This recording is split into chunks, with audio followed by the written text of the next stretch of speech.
নমস্কার, কেমন আছো সবাই? আশা করছি সবাই খুব ভালো আছো আর আমরাও ভালো আছি। আজকে আমার আরও একটি নতুন ব্লগে তোমাদের সবাইকে অনেক অনেক স্বাগত জানিয়ে ব্লগটি শুরু করছি। আশা রাখছি ভিডিওটি তোমাদের ভালো লাগবে। আজ সকালবেলা যখন ঘুম থেকে উঠি ঘড়ির কাঁটায় তখন ঠিক সকাল 6টা। কেন কি গতকাল ঘুমিয়েছিলাম রাত 12:30টায়, সকাল সকাল উঠতে পারবো না বলে অ্যালার্ম দিয়ে রেখেছিলাম। যখনই অ্যালার্ম বেজেছিল ঠিক তখনই গাফিলতি না করে উঠে পড়েছিলাম। আর এখন বর্তমানে দিনটুকু শুরু হচ্ছে এক গাদা পরিমাণ ওষুধ দিয়ে। ওদিক থেকে আমার বর সকালবেলা আমাকে ওষুধটা দিয়ে দিল। ওষুধ খেয়ে ঘরটুকু ঝাড় দিয়ে নিলাম। এবার একটু ব্রাশ করতে এসেছি আর আমার বর তার দিদাকে নিয়ে বেশ আদর করছে আমার সামনে। ওদিক থেকে মুখ ধুয়ে ফ্রেশ হয়ে তারপর বসিয়ে দিয়েছিলাম একটু চা। এদিকে একটু দুধ গরম করতে বসিয়েছি। আর আজকে হাঁড়িতে এই কারণে চা বসিয়েছি, আমাদের বাড়িতে আজকে লোক সংখ্যা অনেক বেশি, সেই জন্য চায়ের পরিমাণটাও বেশি।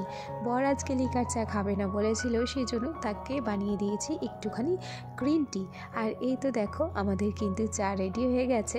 আজকেও আমরা একটু লিকার চা করেছি আদা এবং তেজপাতা দিয়ে। তো যাই হোক, আজকে তোমাদের সাথে শেয়ার করব খুব সকাল সকাল অর্থাৎ সকাল 6টায় ঘুম থেকে উঠে কিভাবে খুব তাড়াতাড়ি সমস্ত কাজকর্ম সেরে নিলাম। তবে আজকে যদি পারতাম ভোর 5টায় উঠতে তাহলে হয়তো আমার কাজগুলো আরও তাড়াতাড়ি কমপ্লিট হয়ে যেত। কেন কি সমস্ত কাজকর্ম গুছিয়ে ঘর বাড়ি সমস্ত কিছু গুছিয়ে গাছিয়ে তারপর যেতে হবে ছেলের জন্য মানত দিতে। যাই হোক, ওদিক থেকে শোনার জন্য একটু খাবার করে নিলাম। আর তারপর বিছানাটা আমার বর অর্ধেক গুছিয়ে গেছিলো। কেন কি এই দুদিন তাকে আর বাড়ি পাওয়া যাচ্ছে না, সকালবেলা উঠে কোনো রকম এক কাপ চা খেয়ে না খেয়ে বলতে পারো বেরিয়ে পড়ছে। একটু বিছানাটা পরিষ্কার করে গেছিলো, সেটাকেই আমি একটু গুছিয়ে নিয়েছি। আর এখন দেখো সবজি কাটতে বসেছি। তোমাদের এখানে প্রশ্ন উঠতে পারে না যে তুমি তো বলেছিলে তোমাদের গ্রামে তো বড় অনুষ্ঠান, তাহলে তো রান্না নেই, কেন সবজি কাটছো? আসলে আমরা তো মহোৎসবের খাবার খাবো, কিন্তু আমার ছোট ছোট সোনারা তারা তো আর ওই ঝাল খাবার খেতে পারবে না, সেই জন্য তাদের জন্য একটুখানি ভাত বসানো আর কি। আজকে একটু ভাতই বসাবো, সেই জন্য আলু, তারপর হচ্ছে মিষ্টি আলু, বিট, মটরশুঁটি এগুলো দিয়েই ওদের জন্য খাবারটা বসিয়ে দিয়ে হাতে যতটুকু যা সময় পেয়েছি এই আলমারিটা শোকেসটা একটু না অনেকটা ধুলো পড়েছিল, সেই জন্য সেগুলো একটু হালকা হাতে পরিষ্কার করে নিচ্ছি। ওদিক থেকে এই মিট কেসটার উপরে জল পড়েছিল, কেন কি জানোই তো অনুষ্ঠান বাড়ি বলে কথা, সমস্ত জিনিস অগোছালো হবে, এদিক ওদিকে একটু হবেই, তবে সময় পেয়ে সেগুলোকে গুছিয়েও নিতে হবে। সেই জন্য মিট কেসের উপরটাকেও সুন্দর করে মুছে গুছিয়ে নিচ্ছি। সত্যি কথা বলতে কি সমস্ত কাজকর্ম গুছিয়ে গাছিয়ে যদি অনুষ্ঠানের কাছে যাই তাহলে মনে মনে আর অন্য চিন্তা হবে না, মনে মনে এটা আর ভাবনা আসবে না যে বাড়ি গিয়ে আমাকে এই সমস্ত কাজগুলো করতে হবে। সেখানে গিয়ে প্রায় শান্তিপূর্ণভাবেই কিন্তু অনুষ্ঠানের আনন্দটা নিতে পারবো বলতে পারো। যাই হোক, ওদিক থেকে মিট কেসটাকে গুছিয়ে নিয়ে তারপর গ্যাসটাকে পরিষ্কার করে নিয়েছি। আর এদিক থেকে আমার যে ছোট্ট টেবিলটা সেটাকেও কলিন দিয়ে পরিষ্কার করে নিলাম। কেন কি সোনার মানসিকের যে জিনিসপত্রগুলো সেটা এই টেবিলে বসেই সাজিয়ে নেব। বাড়িতে মানুষজন আসলে দেখবে ঘরবাড়ি বেশি নোংরা হয়, বেশি অগোছালো হয়, তবে তাই বলে কি বাড়িতে মানুষ আসবে না? তা তো হতে পারে না। যে কোনো অনুষ্ঠানে বাড়িতে যদি লোকজন না আসে তাও দেখবে ভালো লাগে না। ওদিক থেকে গল্পে গল্পে ওই টেবিলটাও গুছিয়ে নিয়েছি। আর এই তো স্নান করে নিয়েছি। স্নান করার পর ছেলের মানসিকের জন্য যেসব জিনিসগুলো যাবে সেগুলো রেডি করে নিয়েছি 5 রকম ফল, 5 রকম মিষ্টি, ধূপকাঠি, আর এই যে একটা ব্যাগ দেখছো, আসলে মানসিক ছিল আমার সোনা, মানে কি বলো তো, সত্যি কথা বলতে কি আমার বিয়ের পর না বাচ্চা হতে খুব অসুবিধা বাচ্চা হচ্ছিলই না বলতে পারো, সেই জন্য অনেক জায়গায় মানত করে তারপর আমার সোনা, মানে আমি প্রেগনেন্সি পজিটিভ হয়েছিলাম। সেই কারণে তখন এখানে মানত করেছিলাম যে যদি আমার সন্তান হয় তাহলে একটা রূপোর বাঁশি দেবো গোপালকে। সেই কথাই রাখলাম। আর সামনের বার কী দেবো বলো তো, 100 কেজি বাতাসা। জানো তো এই বিয়ের পরে না মা হওয়া নিয়ে আমাকে কত রকম যে স্ট্রাগল করতে হয়েছে, কত রকম সমস্যার সম্মুখীন হতে হয়েছে, তা যদি আমার মনে পড়ে এখনও 2 চোখ বয়ে জল ঝরে। জানো তো সে বড় কষ্টের কাহিনী গো, একদিন তোমাদের সঙ্গে শেয়ার করব।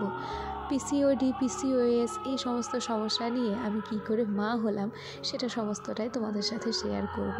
আর এটাও শেয়ার করব যে যদি আমি পারি সমস্ত বাধা প্রতিবন্ধকতাকে অতিক্রম করে মা হতে, তাহলে আমার মতো যেসব মেয়েদের পিসিওডির সমস্যা রয়েছে তারাও কিন্তু অবশ্যই পারবে।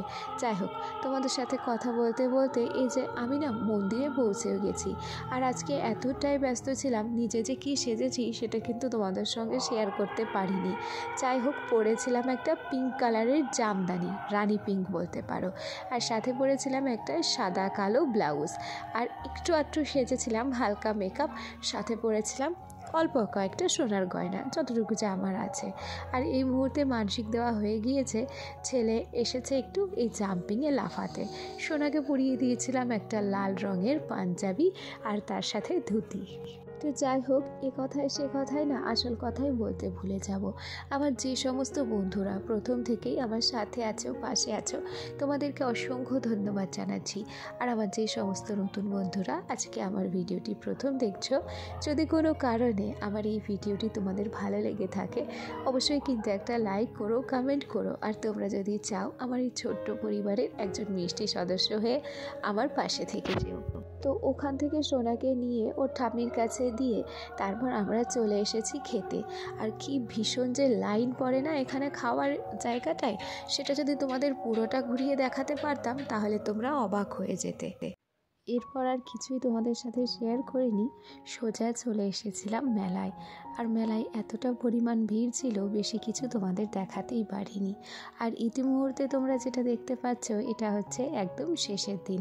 আর শেষের দিনে একটা শুধুমাত্র নতুন সুতির শাড়ি পরে একটুখানি সেজে গুজে আবার চলে এসেছি মেলায়। কেন কি 3 দিনের অনুষ্ঠান, 3 দিন ধরেই এক ভিডিও শেয়ার করতে চাইনি তোমাদের সাথে, সেই জন্য তৃতীয় দিন এবং তৃতীয় দিন মিলে একটা ভিডিও করে রেখেছি। তো যাই হোক, গত 2 দিনের মতো আজকের দিনেও কিন্তু এই যে একই রকমভাবে রান্না হচ্ছে। চলো এখান থেকে একটুখানি তোমাদের সাথে রান্নাটা শেয়ার করে তারপর নিয়ে যাব যেখানে যজ্ঞ হচ্ছে সেই জায়গাটা। তার আগে দেখো যে কত বড় বড় হাঁড়িতে ভাত রান্না করা হয় এবং সেই হাঁড়ির ভাতগুলো কিভাবে ফ্যান ঝরানো হয়। দেখো, দেখতে থাকো তোমরা।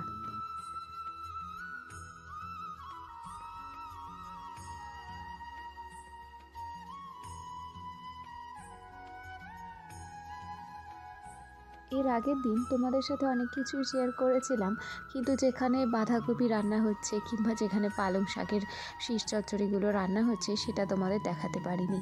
দেখো, আরও একটা বাড়িতে এইভাবে 4-5টা উনুন করা হয়েছে এবং সেখানে বাঁধাকপি রান্না হচ্ছে।